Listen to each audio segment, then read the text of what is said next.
Good evening, everybody. This is Stephanie with Lady B Craft. How are you? I hope all is well with you. Today was pretty busy for us. Our son turned 18 today, so it was quite an eventful day running around and spending the day with him and doing fun things. So I'm actually doing this video a little bit late tonight, so I will be putting this invitation together tomorrow. I'm not going to put it together tonight because again, it's getting a little late, but I wanted to upload a video just to show the facets of the invitation that I'm working on. So this is the invitation for our children's party that will be taking place this summer. We have a child that is, our son actually is graduating from high school, and our daughter is turning 16 this summer.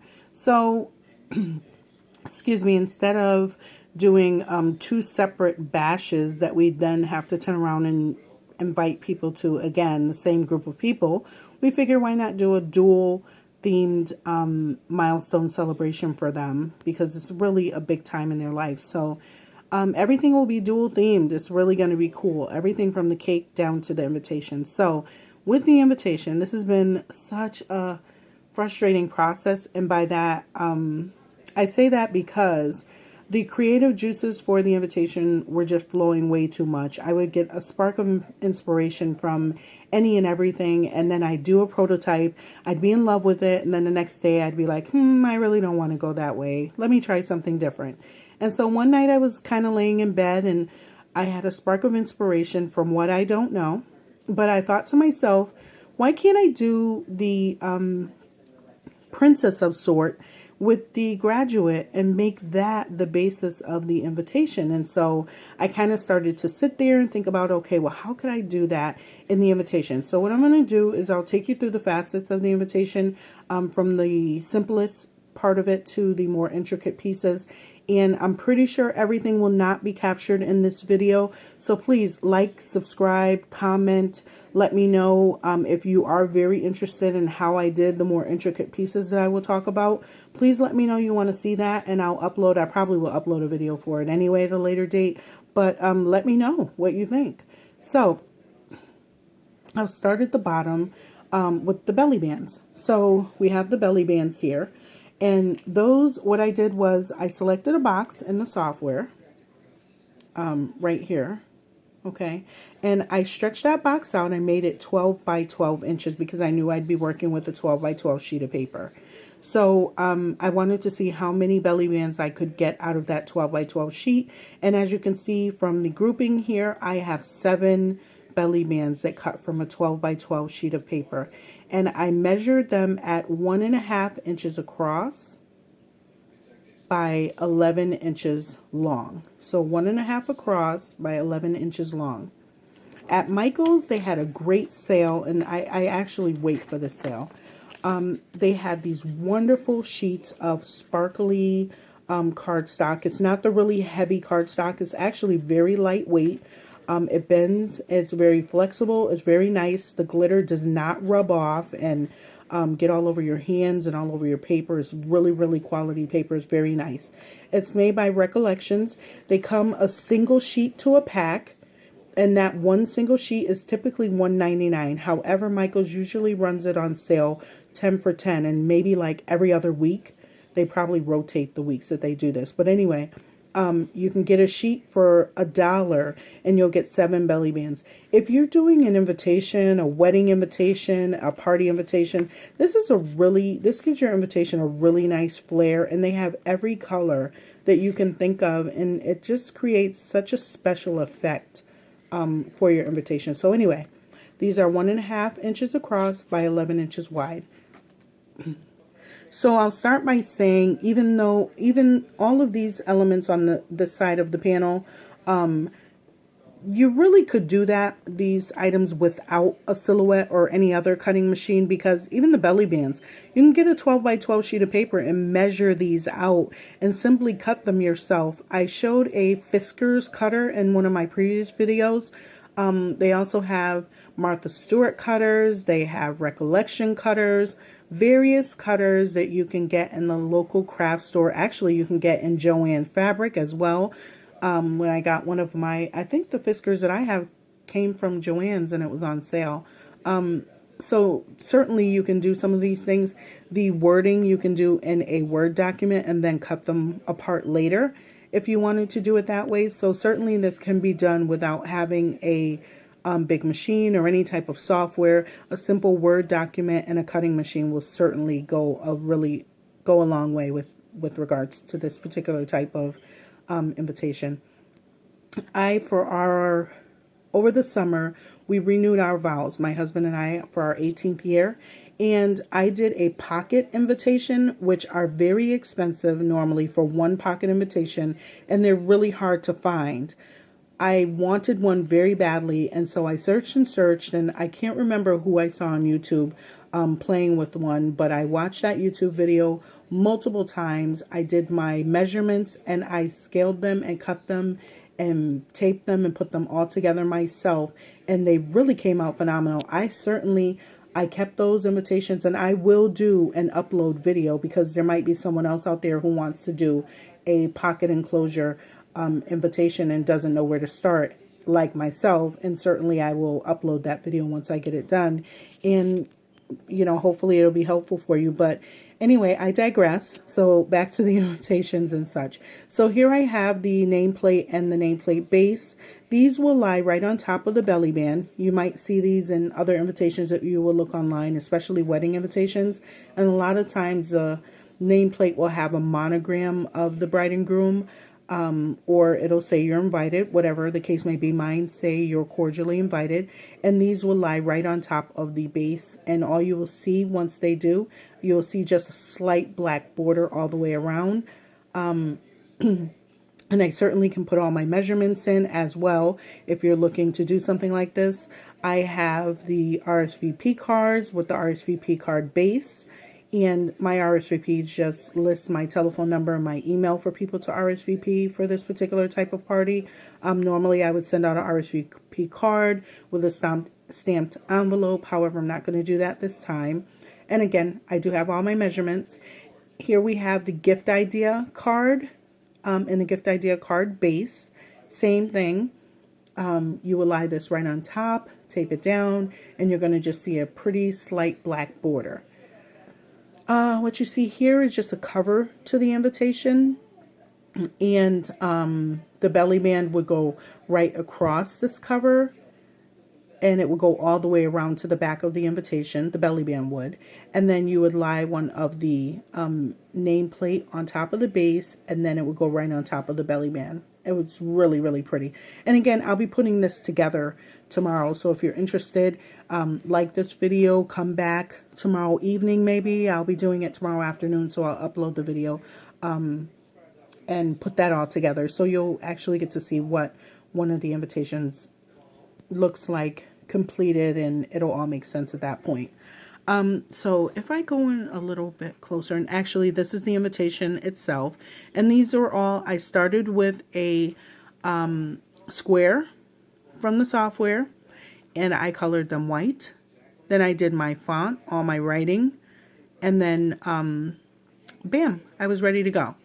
So the more intricate details of the invitation, so I wanted a graduate and I wanted a princess. So what I did was I went into the Google search and I found both. I had to do some special magic, and at this point I'll give a quick shout out to Jill with Crickflix. If you go to her channel, Crickflix, in the YouTube, and it's spelled just like it sounds, you will see some wonderful, wonderful videos. She does some of the most creative and phenomenal work. She does a lot of children's parties, and she does do some adult parties, but they're more, logo themed, like Michael Kors and Louis Vuitton, things like that. But as far as removing, when you pull a image off of Google and such, she's great with regards to teaching you the tricks as to how to remove this white background, so that you can pull out the images you want. And so what I'll do is I'll do it for this one here, just so that you can see what I'm talking about. So this is what I found online. I found this, but it's as you can see as I move it around, it's just a white sheet of silhouettes. but I just want this one silhouette. So I have to remove it from this white background. So what I'm going to do is I'm going to trace in my software. I'm going to select the area that I want to trace. And again, shout out to Joe from CrookFlix. Thank you so much for all the little tricks that you upload and information you provide. I'm going to remove the high pass filter, okay? And I want all of the image darkened in yellow so that we'll certainly remove. If it's not all darkened, then it'll be a little sketchy. Okay, that looks good right there. So I'll go with that, and then I'm going to go up here, trace and detach the image.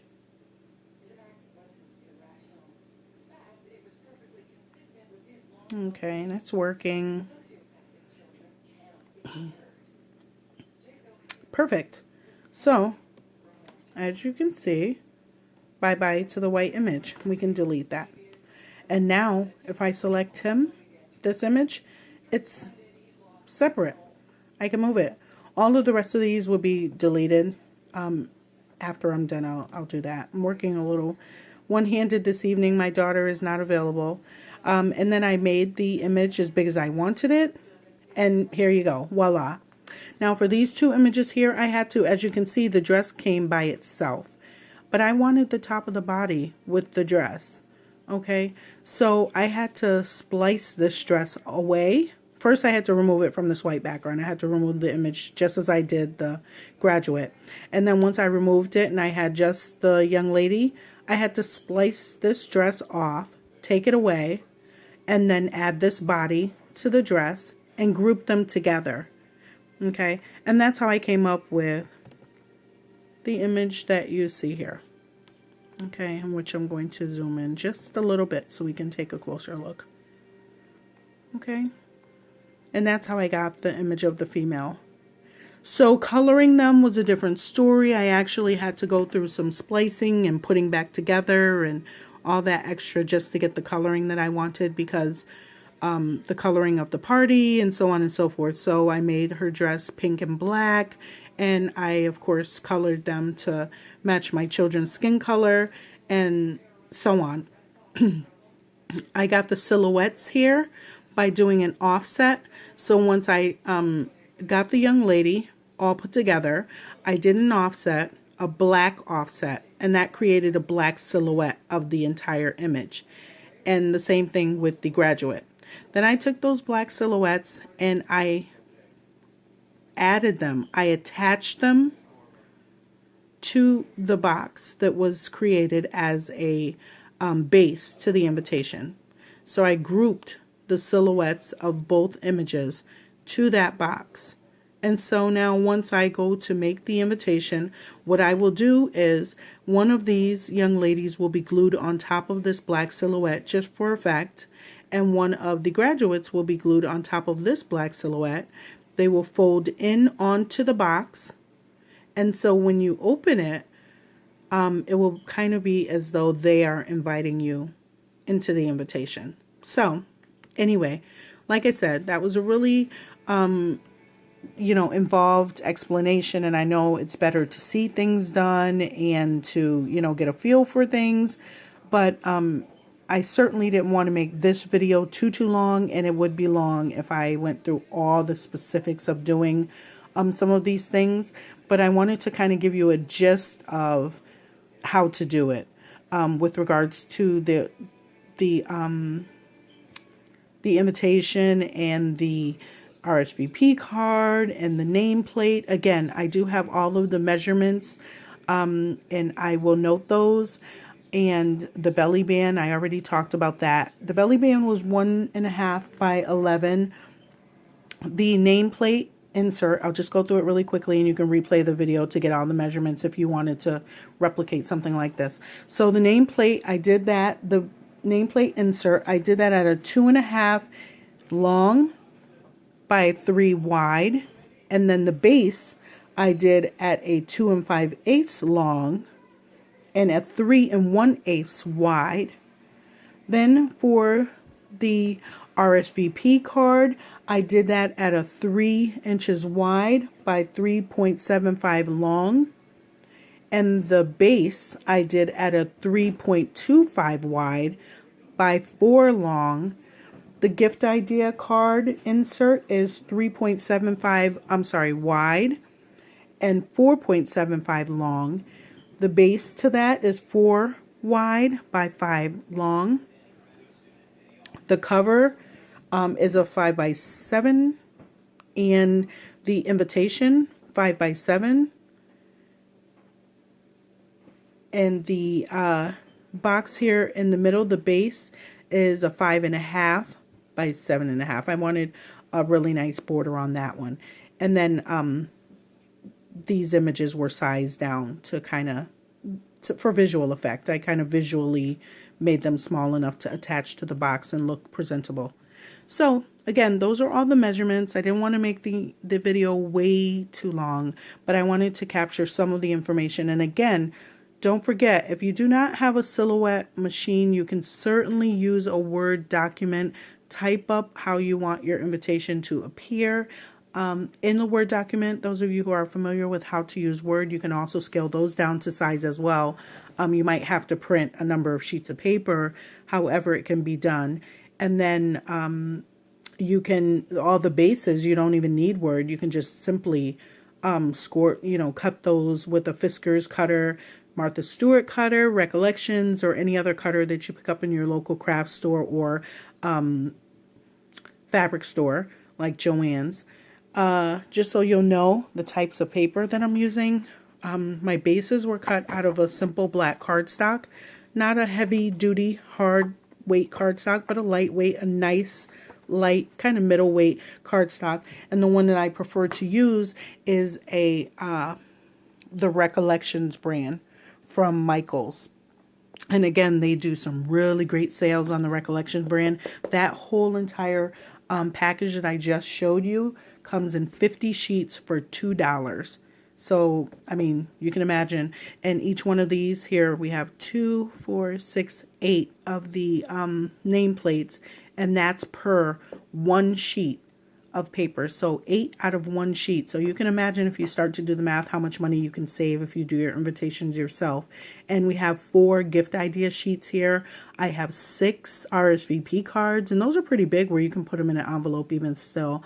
And then the 5 by 7s, and you can get multiple. I believe they're grouped in twos for a reason. You can get 2 onto an 8.5 by 11 sheet of paper. So again, and the black Recollections paper, I also got that from Michaels. Same package of paper, but in black. And here you are. You can get 2, 4, 6, 8 of the nameplate bases, 6 of the RSVP bases, 4, so on and so forth. You can see it on the screen, but I don't want to wear you out. Now, these images here, these were print first, then cut.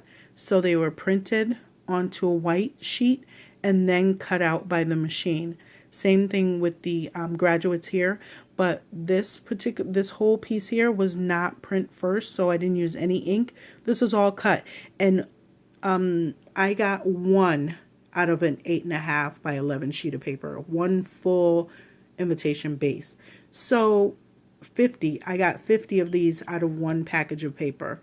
So, I mean, you can do these projects really inexpensively if you know where to get your products, if you wait for sales, so on and so forth. So, again, I'm going to wrap up my video. Sometimes I do like to get a little chatty, but please let me know what elements of the videos you do like, what elements you could do without, how I can enhance these videos, what you'd like to see.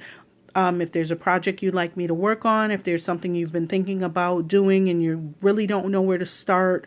If you're thinking about getting a Silhouette machine or a Cricut, they are excellent purchases. They are great investments, especially if you're a person who likes to craft. And certainly, I would provide any information that I came across, any information that I pick up along the way. And so I look forward to creating and crafting with you. I really hope you enjoy the videos. Please like my videos, subscribe to my channel, share it with your friends, and send me some comments. All right. Hope you like. Thanks a lot. Have a good night.